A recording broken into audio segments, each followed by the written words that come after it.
अस्सलाम वालेकुम viewers, welcome back to my YouTube channel and Facebook page. आज हम बात करेंगे रिलाइन 50 mg टैबलेट के बारे में कि रिलाइन टैबलेट को किन किन कंडीशंस में इस्तेमाल किया जाता है, रिलाइन टैबलेट के साइड इफ़ेक्ट्स क्या हैं और इसके इस्तेमाल का सही तरीका क्या है। रिलाइन टैबलेट का कंप्लीट रिव्यू आज की इस वीडियो में हम आपको बताएंगे। वीडियो में जाने से पहले नए आने वाले दोस्तों से गुजारिश है कि मेरे चैनल को सब्सक्राइब करें, वीडियो को लाइक और शेयर ज़रूर करें। अब चलते हैं वीडियो की तरफ।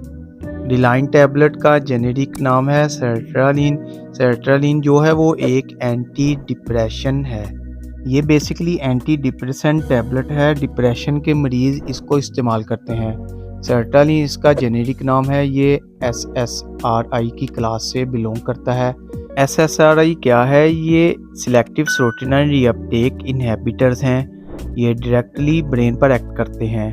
जो भी आपकी डिप्रेशन की मेडिसिन होती है वो